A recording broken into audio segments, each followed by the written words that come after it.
A parábola da semente, essa é uma das parábolas de Jesus. Marcos capítulo 4, a partir do versículo 26. Olha que interessante essa parábola. Disse também o Senhor Jesus: o reino de Deus é comparado a um homem que lança a semente à terra. E quer esteja ele dormindo à noite, quer esteja ele acordado durante o dia, a semente acaba brotando e crescendo, não sabendo ele como isso acontece. Eu vou repetir o versículo 27.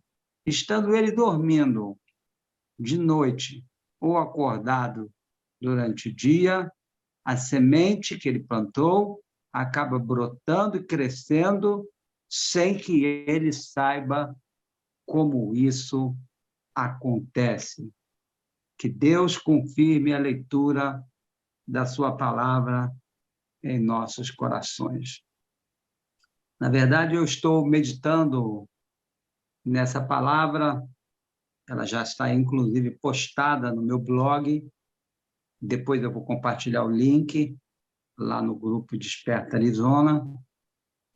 Essa palavra está queimando no meu coração, porque algo me chamou a atenção, que o homem plantou uma semente na terra e sem que ele saiba como isso acontece, que é o que diz o Marcos 4, 27, quer seja de noite ou de dia, sem que ele saiba como isso acontece, a semente brota, cresce e se multiplica.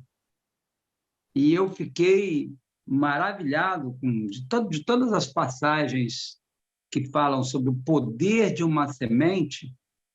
Eu acho que essa aqui, por ter sido proferida por Jesus Cristo, é a passagem que mais mexeu comigo.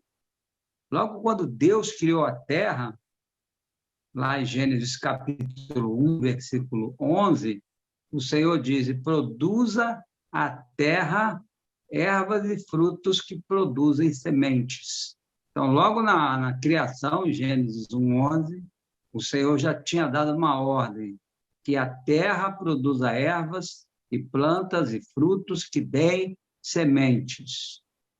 E também lá em Eclesiastes, capítulo 11, e no versículo 6, há também um texto fantástico que diz assim: lança a tua semente, ou trabalhe a tua semente, porque você não sabe qual delas vai brotar, seja a primeira ou a segunda.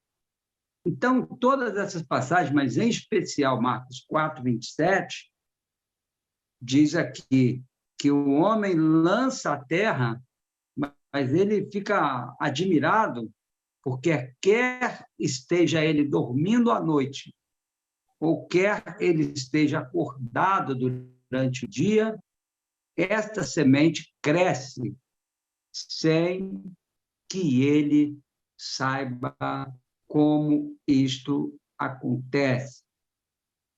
E a verdade é que Deus ele colocou dentro de uma semente um código. Nós sabemos que isso é o código genético. A palavra genética vem de gene. Sabemos que toda semente ela tem um código genético, ela tem uma ordem divina. Por exemplo, eu coloquei no esboço dessa mensagem, eu coloquei algumas mangas, a fotografia de algumas mangas. E um caroço de manga, por exemplo, não é? Ele tem uma ordem dentro dele. Qual é a ordem? Que ele deve, uma vez plantado, no tempo certo e no solo certo, uma vez plantado, porque uma semente dentro de um vidro ela não provoca nenhuma mudança. Mas uma vez uma semente de manga ou de abacate, eu gosto muito de plantar manga e abacate. Aqui onde eu estou morando, eu já plantei um pé de abacate. E o bichinho já está com uns 20 centímetros. Eu sempre passo lá, eu moro em apartamento, né? Eu sempre passo lá para ver como é que ele está, entendeu? E ele já está crescendo. Lá em Teresópolis eu plantei abacate, plantei manga na casa da minha sogra, plantei manga, plantei abacate. Então, eu me amarro em plantar, entendeu? E o caroço de qualquer que seja a fruta, ele tem uma ordem, um DNA, um código genético dentro dele, que diz brote, fecunde, se transforme em erva, se transforme numa planta, dê frutos que produzam outros frutos. Ou seja, então, toda semente ela recebeu do Criador uma ordem para a multiplicação.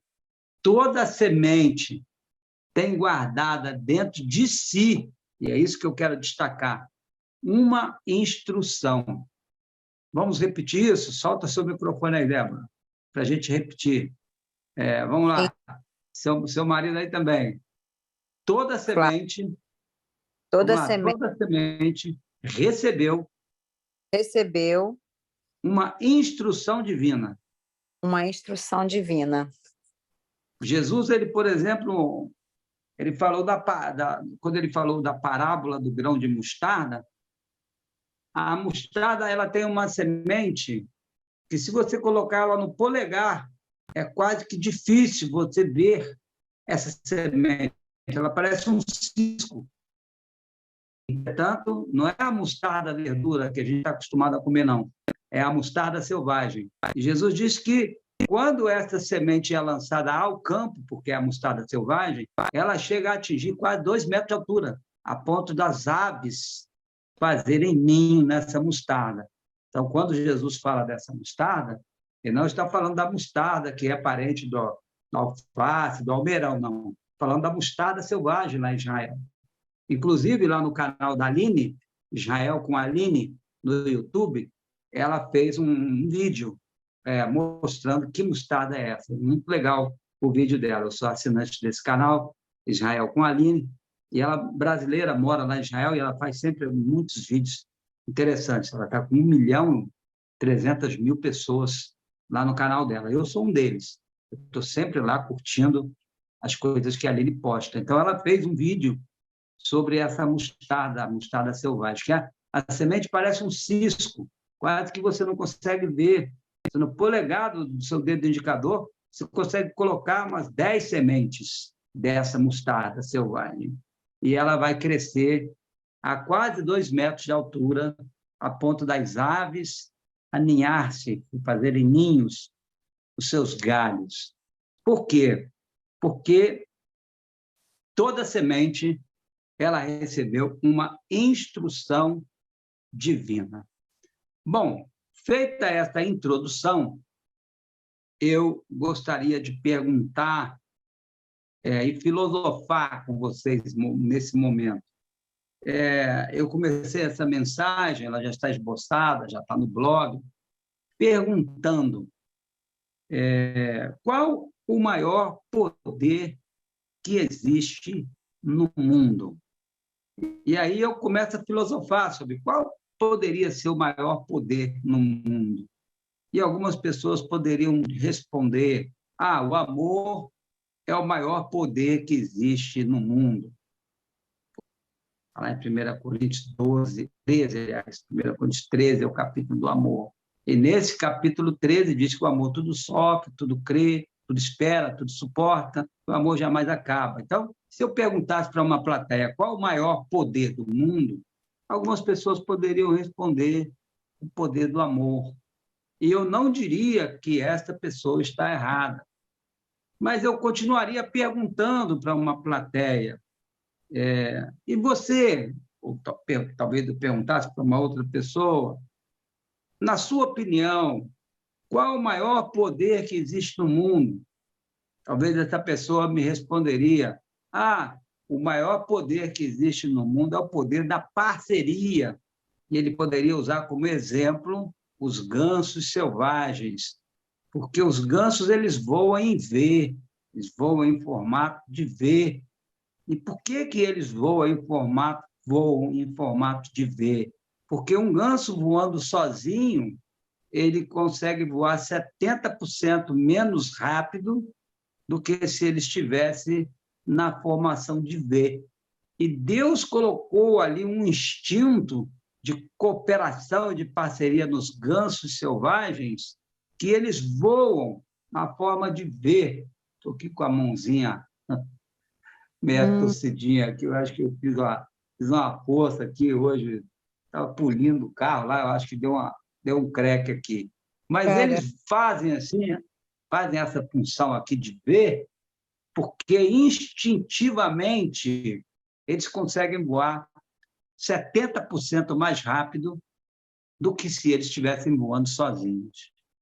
E isso é um instinto que Deus colocou dentro dos gansos. Então, é impossível para mim acreditar na teoria da evolução por causa dessas coisas, entendeu? E aí, talvez você pudesse me responder, né? O maior poder que existe no mundo é o poder da parceria, e também está escrito lá em Eclesiastes 4, do 9 ao 12, melhor é serem 2 do que 1, porque tem melhor paga do seu trabalho, porque se um cair, o outro o levanta. Também, se 2 dormirem juntos, eles se aquentarão, mas um só, como se aquentará? E no verso 10 de Eclesiastes 4 diz, ai, porém, daquele que estiver só. Então, talvez alguém me perguntasse, me respondesse que o maior poder que existe no mundo é o poder do amor, talvez outros me responderiam que o maior poder que existe no mundo é o poder da parceria, e você sabe que uma pessoa sozinha consegue levantar 50 quilos, um homem consegue levantar sozinho 50 quilos, mas 2 homens conseguem levantar 200 quilos. Isso é sinergia, então é o poder da parceria. Então, isso é uma grande força que existe no mundo. Ou talvez eu perguntasse para uma terceira pessoa, qual é o maior poder que existe no mundo? E talvez ele dissesse que o maior poder que existe no mundo é o poder da unidade, de uma família, por exemplo, unida, de uma empresa unida, de uma igreja unida, de um grupo unido, de uma nação unida, de um exército unido. Então, e o próprio Senhor Jesus falou, fez em João 17, ele orou, João 17, do 21 ao 23, ele orou para que nós pudéssemos ser um, que pudéssemos todos formarmos uma só carne, um só corpo, e ele disse que nós seríamos aperfeiçoados na unidade. Então, eu dei aqui 3 hipóteses, né? O poder do amor, o poder da parceria e o poder da unidade. Mas, na verdade, na minha opinião, depois que eu ouvi Dr. Miles Monroe, das Bahamas, tive a oportunidade de jantar com ele em Nova Iguaçu, quando ele pregou na nossa igreja em 2011, e gostava muito do Dr. Miles, uma pessoa muito importante na minha vida. E em 2014, ele estava indo para o culto com a esposa e os 2 filhos.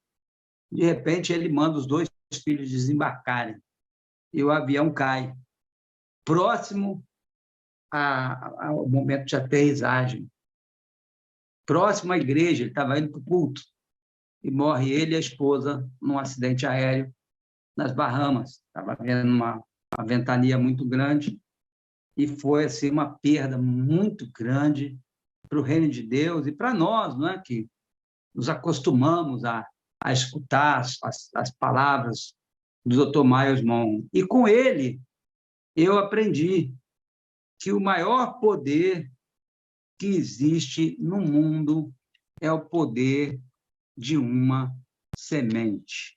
Amém?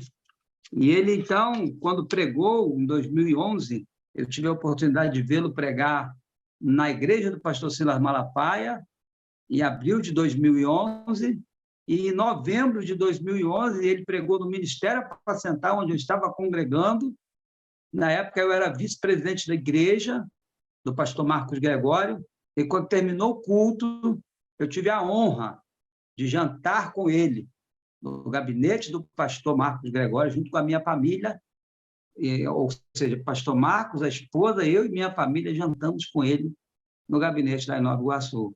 Foi a última vez que eu o vi, 3 anos depois ele veio a falecer, com 60 anos de idade. E deixou aí material para várias décadas. E ele pregou, numa dessas oportunidades, que ele esteve em Israel, no Egito. E nessa viagem que ele fez ao Egito, ele ficou muito maravilhado com muita coisa que ele viu lá, com os túmulos dos faraós, com as pirâmides do Egito. Mas a coisa que ele ficou mais maravilhado foram com sementes de milho guardadas em um pote que a pessoa que lhe ofereceu a semente disse: tem 3.000 anos essas sementes aqui guardadas nesse vidro, mas se elas forem plantadas no solo certo, elas ainda vão dar milho. E ele disse: mas como que uma semente com 3.000 anos ainda pode dar milho? E ele comprou uma porção daquelas sementes de milho e mandou que aquelas sementes fossem plantadas em Israel, porque é mais ou menos a mesma região, não é? E tempos depois, ele morava nas Bahamas, e tempos depois, a pessoa que plantou as sementes de milho lá em Israel mandou para ele a foto, espigas gigantescas de sementes que, mesmo depois de 3.000 anos, elas ainda conseguiram brotar e produzir espigas de milho gigantescas. Eu falei com vocês que eu sou assinante do canal da Aline em Israel, no YouTube. Depois você pode procurar lá. E lá em Israel foram feitas algumas escavações na região do Mar Morto, e eles encontraram sementes de tâmara. A tâmara ela já estava extinta de Israel há mais ou menos 2.000 anos. E eles fazendo escavações lá no deserto, na região do Mar Morto, que é o ponto mais baixo da Terra, e o ponto mais úmido, porque é pouca presença de água, e eles acharam algumas sementes de tâmara. Olha, Israel, Deus prometeu a Israel que Israel seria uma terra que manava leite e mel. Mas quando a gente fala que Israel é uma terra que mana leite e mel, não está se referindo ao mel de abelha, mas está se referindo ao mel das tâmaras. Sendo que há 2.000 anos não havia mais tâmaras em Israel. E aí ficava meio que, poxa, mas se Deus prometeu que Israel seria uma terra que mana leite e mel, mas o mel é o mel de tâmara. E aí Israel não tem mais tâmara. E aí, há cerca de 2 décadas atrás, não estou lembrado exatamente, 15 anos ou 20 anos atrás, eles encontraram sementes de tâmaras na região próxima ao Mar Morto. E aí eles fizeram aquele trabalho, não é? E encontraram, acho que 2 ou 3 que ainda estavam em condições de brotar, e brotaram. E nasceu uma tamareira. A Aline, inclusive, fez o vídeo, está lá no canal dela, uma tamareira que brotou depois de 2.000 anos. E aí depois eles acabaram procurando novas sementes e acharam, e nasceram mais 4. Bom, e hoje Israel já está novamente produzindo, e eles estão novamente consumindo tâmaras, porque aquelas sementes, não só o milho lá do Egito, como aquelas sementes de tâmaras brotaram e deram frutos depois de 2.000 anos. E depois que eu ouvi essa palavra do Dr. Myles Munroe, eu realmente entendi que o maior poder que existe no mundo é o poder da semente. Então, eu comecei falando, Débora, que eu planto abacate, que eu planto manga, que eu planto tudo, entendeu?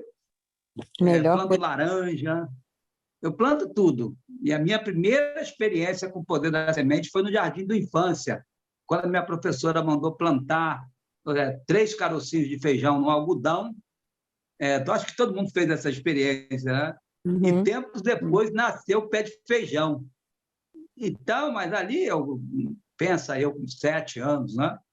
Agora eu vou fazer 60, 5, 6 anos, eu tive a primeira experiência com o poder da semente. Aquilo foi algo que me marcou muito. E como eu cuidei daquele pezinho de feijão que nasceu no algodão. Claro que ele não teve vida suficiente, porque estava plantado num algodão. Mas mesmo num algodão, num pé de feijão, ele consegue brotar, porque a semente, toda semente, ela tem uma instrução. E você sabe que nos Estados Unidos, em Genebra, existem vários países aí, e existe o Banco de Sementes Mundial. Isso é uma coisa muito séria, porque em caso acontecer uma guerra nuclear, alguma coisa que acontecer no nosso planeta que cause uma extinção, já existe o Banco de Sementes Mundial, que armazena as sementes para que se comece a povoar, né, a replantar a terra. Bom, então estou falando tudo isso para mostrar que a semente é algo mais poderoso que eu conheço, e a coisa mais poderosa que existe na Terra é a semente, porque se houver algum fator que cause a extinção, e aí tem tantas teorias de impacto e tal, e tantas coisas, mas que as sementes que estão guardadas, elas são capazes de repovoar. Estão falando aí até em plantar semente em Marte, né? Não sei se você assistiu a um filme Perdido em Marte, e o cara plantou a batata lá e o negócio nasceu, não é verdade? Dentro de uma bolha. Enfim, e o que eu quero dizer com tudo isso? Que dentro de mim e dentro de você, Deus plantou algumas sementes. Amém?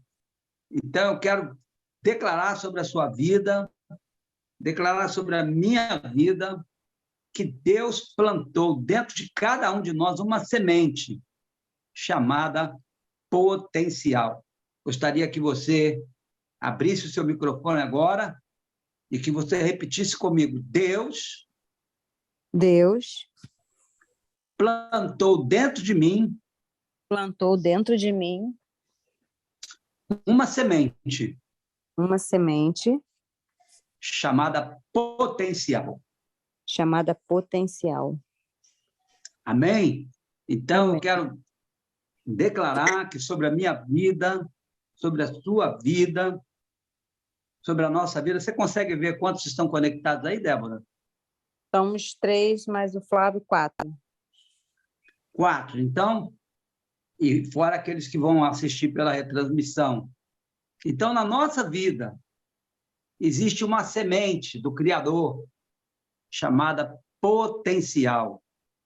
E potencial, a definição melhor para potencial é poder represado. É uma energia represada que precisa ser liberada. Porque uma semente, se nós colocarmos aqui uma semente dentro de um pote e fecharmos, ela não consegue reproduzir. E dentro de nós, todos nós temos uma mina de potencial em nosso interior. Eu, por exemplo, gostaria de dar um testemunho aqui, eu era uma pessoa tímida. Vocês sabiam disso? Eu era uma pessoa tão tímida que eu não conseguia sequer arrumar uma namorada. Eu parecia uma ostra.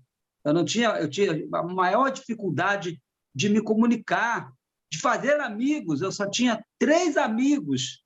E namorada, eu sei lá, eu acho que eu fui arrumar minha primeira namorada, eu tinha 17 anos. E logo depois eu conheci minha esposa e, graças a Deus, estou com ela até hoje. Mas eu tinha uma timidez, e Satanás me prendeu dentro dessa timidez, mas porque, de uma certa forma, ele não é onipresente, mas, de uma certa forma, pelas palavras que foram liberadas sobre a minha vida, já se tinha um decreto sobre a minha vida, que eu seria um homem de Deus, que eu seria um pregador da palavra, entende? Uhum. Então, essa minha facilidade de escrever, eu tenho 27 livros publicados, se deve a que eu não sou uma pessoa assim não sou muito tagarela. Quando eu estou pregando, eu abro o verbo. Mas eu não sou assim, quando estou conversando com alguém, eu sou mais de escutar. Entende? Mas havia um potencial dentro de mim de pregar a palavra, de ensinar. Aliás, eu nem sou pregador, eu sou professor. Não, não sou aquele pregador eloquente e tal, evangelista, não. Eu sou um ensinador da palavra. Eu sou professor. E eu prego usando esboço aqui, ó. Não tenho nenhuma vergonha. Você entende? Eu prego usando esboço. E sento, às vezes eu fico 8 horas, 10 horas, 2 dias preparando uma pregação. E eu faço isso com a maior alegria. Essa palavra da semente, eu estou trabalhando nessa semente, tem essa palavra 15 dias. 15 dias.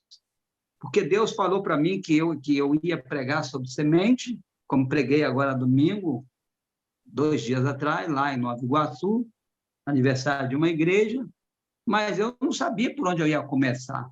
E foi quando o Senhor me levou a Marcos 4, 26 e 27, que o homem lançou uma semente sem que ele soubesse como isso acontece. A semente germina de dia e de noite sem que ele saiba como isso acontece. Por quê? Porque aquela minúscula semente, seja de laranja, seja de feijão, seja de girassol, seja de abacate. Abacate é mole de plantar. Não sei aí no Arizona qual é a melhor planta para plantar, na Califórnia, não sei. Em Miami, não sei. Eu sei que aqui manga e abacate bota num vasinho de planta pequenininho, daqui a pouco ele brota.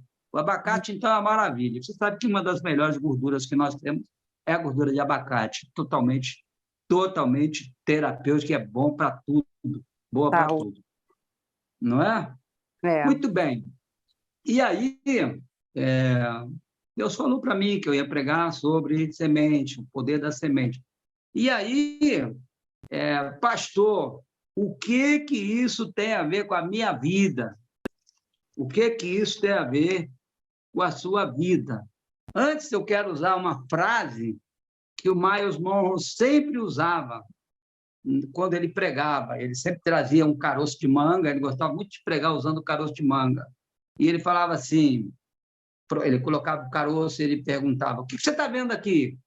Aí a maioria das pessoas da plateia dizia, eu estou vendo um caroço de manga. E ele perguntava de novo, o que você está vendo aqui? E a pessoa estava vendo um caroço de manga. E ele falava, não, eu estou vendo uma mangueira que produz, no mínimo, 5.000 mangas, de 3 a 5.000 mangas, dependendo do tamanho e da idade.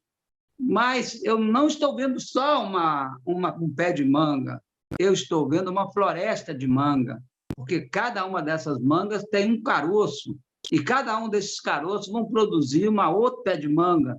Então, na verdade, um caroço de manga esconde uma floresta de mangas. E esse exemplo foi um exemplo que ficou muito marcado no meu coração. Trazendo isso para a nossa vida, para a minha vida, para a vida da Débora, do seu esposo, da outra pessoa que está aí. Quem é a outra pessoa que está aí?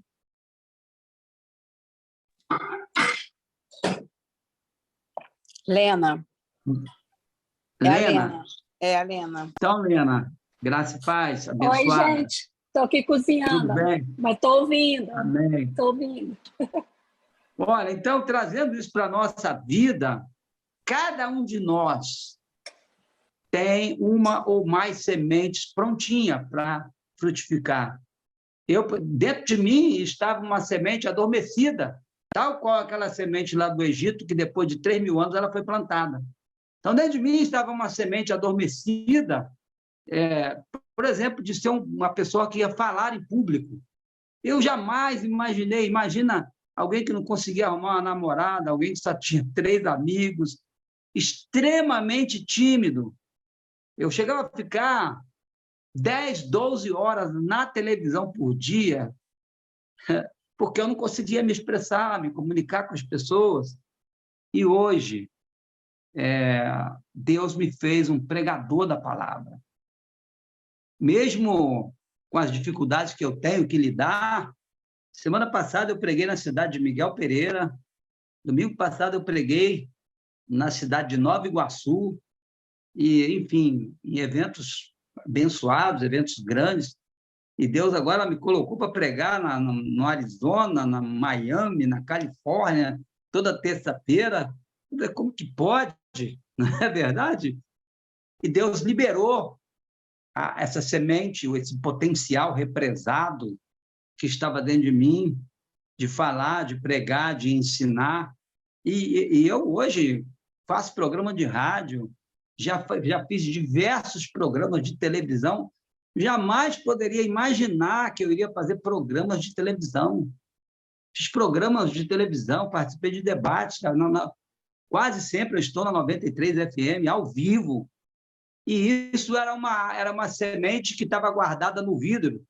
E talvez você que está me ouvindo agora, me assistindo, ou você que vai ouvir na retransmissão, tem algo aí dentro da sua vida que Deus plantou, que precisa ser liberado.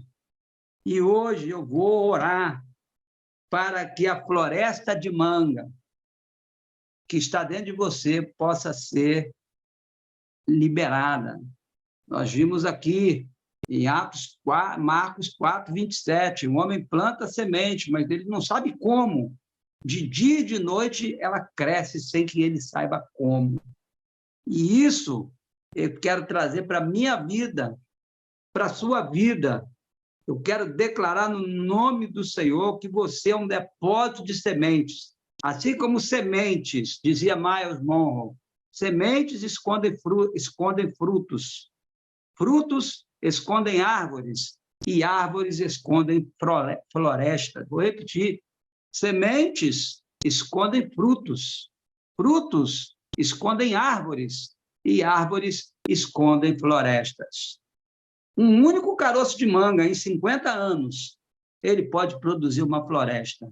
Ora, se nós, hoje a média de vida aí da população, dependendo do país, mas a média de vida aqui no Brasil hoje está em 70 anos. Eu não sei qual é a média de vida aí nos Estados Unidos. No Japão, a média de vida é 85 anos.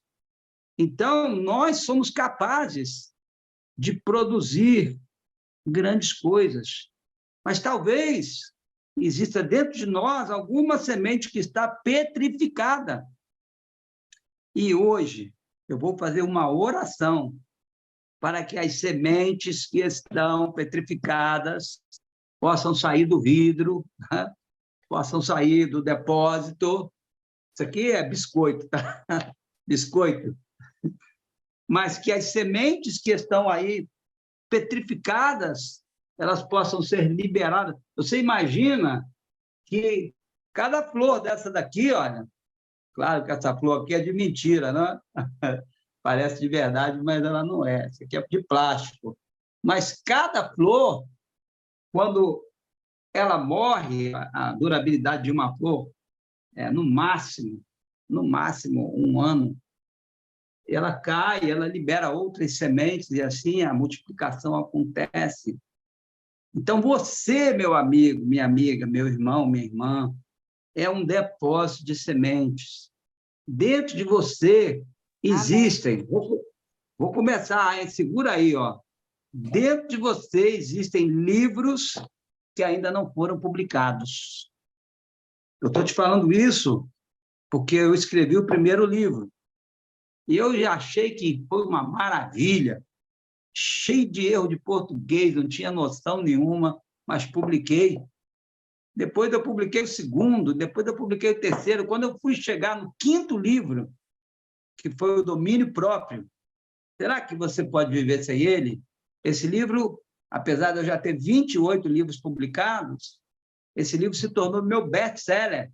Ele já está na 8ª tiragem, eu já tenho ele em espanhol, e no meu coração eu tenho o sonho de traduzir o Domínio Próprio para o inglês, porque eu tenho o Domínio Próprio em português e em espanhol, e o Espírito Santo eu tenho ele em português e em inglês.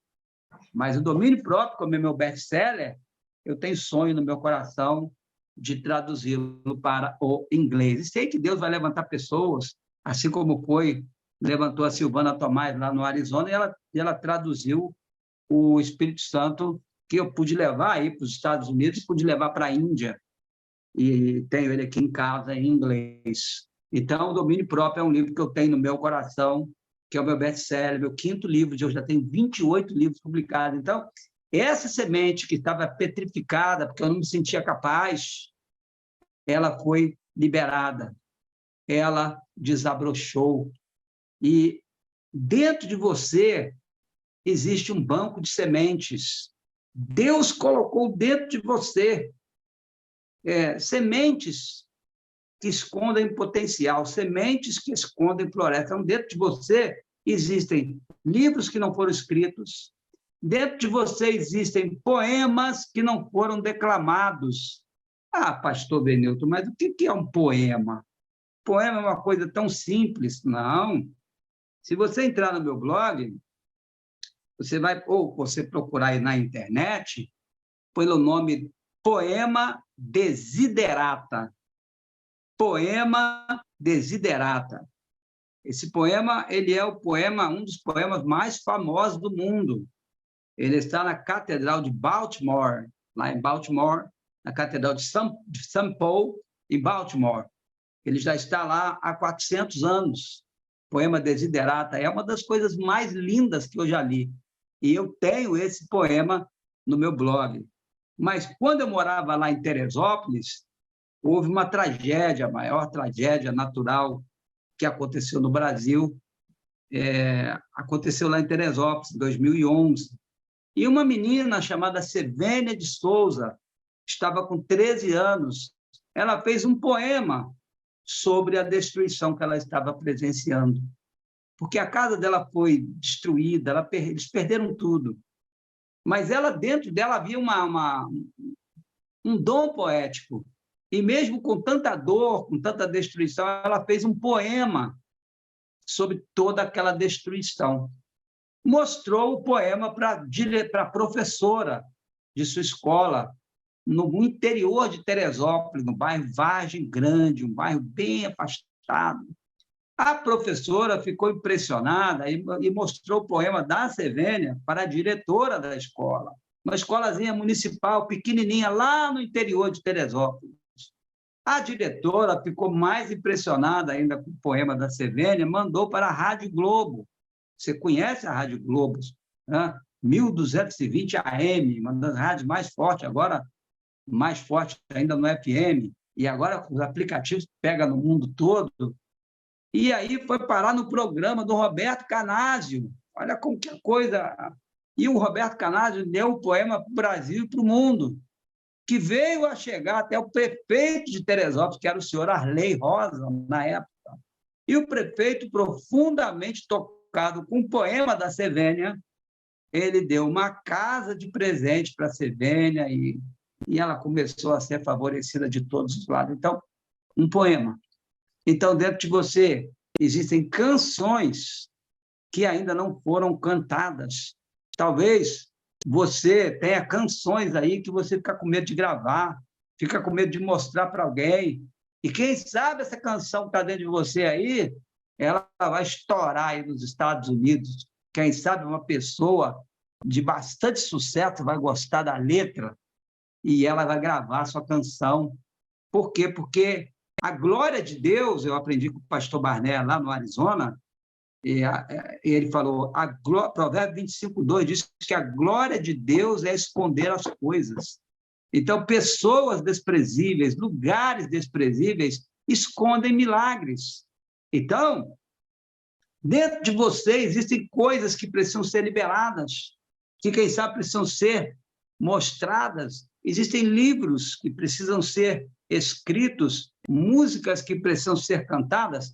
Quem sabe algum projeto que está aí no seu coração, uma ideia, good ideia, né? Good ideia, ou good ideia, não sei a pronúncia correta.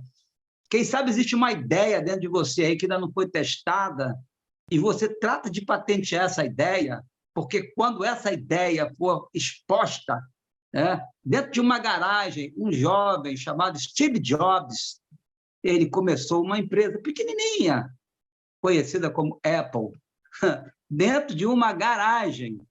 A Apple, ela começou, a Apple do iPhone, a Apple do Macintosh, ela começou numa garagem. Então, eu não sei o que está guardado O que está escondido dentro de você? Mas dentro de você, você é um depósito de sementes. O que pode salvar o nosso planeta é o depósito de sementes. Nesse depósito de sementes, existem sementes de todas as plantas do mundo inteiro, muito bem armazenadas, muito bem guardadas, para, em caso de uma catástrofe mundial, possa-se novamente começar a plantar tudo novamente, porque existe essa preocupação. Esse maluco aí do Putin, ele pode provocar a Terceira Guerra Mundial. Esse episódio da Ucrânia, ele pode gerar um sério conflito e as pessoas realmente estão preocupadas.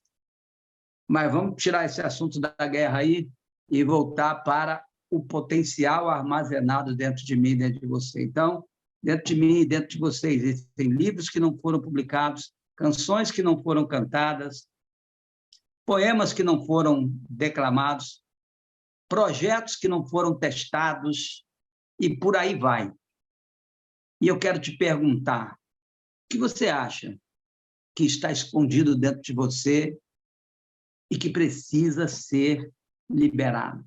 O potencial. Para de ficar falando, ninguém me ama, ninguém gosta de mim, tudo que eu faço dá errado. Não. Deus te ama. Ele tem uma obra na sua vida. E ele, Filipenses 1:6, diz que ele começou a boa obra e ele vai completar essa obra. Deus, desculpe a redundância, ele não é Deus de obras inacabadas. Ele começou uma boa obra em sua vida, Filipenses 1:6. A obra que Deus começou na minha vida, na sua vida, é uma obra boa. Não está quebrado, não, tá bom? Eu só botei essa faixa aqui, porque a munheca está doendo. Ele começou uma boa obra na sua vida. Então, se ele começou uma boa obra na sua vida, cabe a ele completar essa obra. O querer, o realizar, pertence ao Senhor. Então, coloca para fora. Talvez muitas pessoas elas trabalham para ganhar dinheiro, mas quem trabalha fazendo o que gosta, fazendo aquilo que ama, fazendo aquilo que tem prazer, terá muito mais resultado. E quem sabe, porque a sua provisão ela está no centro da sua missão, naquilo que Deus te chamou para fazer. Então, eu li uma história de um homem que ele era guardião de um parque, ele era o guardião das águas.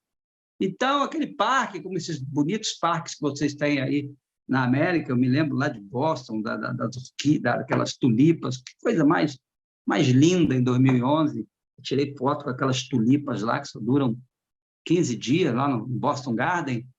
Gente, eu nunca vi uma beleza tão assim, não dá para descrever o que foi estar naquele parque.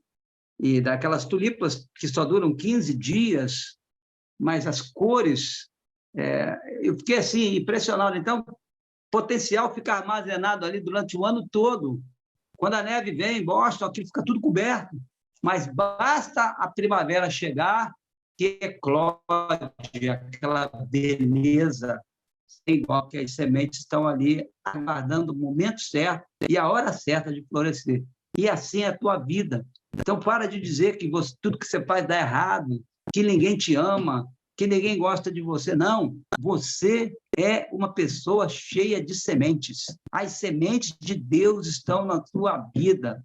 E 1 Coríntios 2:9 está escrito: nem olhos viram, nem ouvidos ouviram, nem jamais penetrou no coração do homem. Está aqui, ó, 1 Coríntios 2:9. Nem olhos viram, nem ouvidos ouviram, nem jamais penetrou no coração do homem e da mulher o que Deus tem preparado para aqueles que o amam. E o que Deus tem preparado para você é coisa boa. Não importa se você mora no deserto da Califórnia, no deserto do Arizona, no México, em Teresópolis, no Pico da Montanha, na Tonga da Mironga. Não importa. O que importa é que Deus te escolheu, que Ele tem uma obra na sua vida. E a obra de Deus na sua vida é boa. Ele começou uma boa obra na sua vida. Eu termino com Jeremias. Jeremias 29, Jeremias, capítulo 29, versículo 11. Eu é que sei, diz o Senhor, que pensamentos eu tenho contigo, pensamentos de paz e não de mal, para vos dar o fim que desejais. Não fica pensando que Deus vai te lançar no inferno, não, porque o desejo de Deus é que você seja feliz, bem-aventurado. Jesus nos chama de bem-aventurados, e que o nosso prazer seja a lei do Senhor, meditar nela de dia e de noite, conforme diz o Salmo 1, e nós seremos bem-aventurados em tudo aquilo que nós realizarmos. E eu quero orar agora. Vou convidar você para colocar a mão no seu coração, e eu vou fazer uma oração para que as sementes que estão plantadas dentro de você, sabe, para aquela ideia que ainda não foi testada, aquele projeto que está no seu coração, enfim, algo que Deus ainda vai fazer na sua vida que vai lhe surpreender, porque a glória de Deus é esconder as coisas, e tem algo escondido aí na sua vida que precisa ser liberado. Pai, no nome de Jesus, tua palavra foi pregada nesta noite, que o maior poder que existe no mundo é o poder da semente. E dentro de nós estão escondidas várias sementes de potencial armazenado, que precisa ser liberado. Nós tivemos um homem aqui no Brasil chamado Alberto Santos Dumont. O Brasil não acreditou na semente que estava dentro dele. Ele falava para todo mundo que o homem voava, o homem voa, e toda vez que ele falava isso, ele levava um bolo com uma palmatória. Porque nos dias que Santos Dumont era menino, quem contasse uma mentira levava uma palmatória, um bolo com uma palmatória na mão. Mas ele continuava contando aquela mentira que o homem voa. E como os brasileiros não acreditaram em Santos Dumont, ele pôde lançar o seu projeto na França, em Paris, e em 1906, ele, então, levantou o voo com o seu 14 bis, porque havia uma semente armazenada, havia um potencial dentro dele que precisava de ser liberado. E eu declaro que o potencial de Deus na sua vida, na vida do teu filho, na vida da tua filha, talvez aquele filho mais retraído, talvez aquele filho mais calado, aquela filha mais calada, seja aquele que vai ser o José da tua casa. José era desprezado pelos irmãos, mas dentro dele estava o governador de todo o Egito, e foi ele que foi a salvação da sua casa. E eu declaro que as sementes que Deus colocou dentro da sua vida vão brotar, que Deus vai te dar uma ideia, Deus vai te dar um projeto, de que essa ideia e esse projeto vai ser grande, vai florescer, e muitos vão ser beneficiados, essa é a minha oração, por causa daquilo que Deus colocou na sua vida. Sementes escondem árvores, escondem frutos. Frutos escondem árvores, árvores escondem florestas. Ó Deus, faça florescer a nossa floresta de mangas. Senhor, libere todas as sementes que possam fluir, que possam brotar, e que, ao final, quando olharmos a colheita, eu moro aqui em Fragoso, em Magé, eu moro do lado de onde nasceu Garrincha, eu moro do lado do bairro de Pau Grande, um dos maiores clássicos, o craque das pernas tortas, que ninguém acreditava nele, mas ele provou para o mundo que foi até mais craque do que Pelé, porque Pelé só foi Pelé por causa de Garrincha. E, Pai, que na nossa vida as sementes possam brotar, germinar, crescer e multiplicar. Eu libero essa palavra sobre a sua vida, em nome de Jesus. Amém.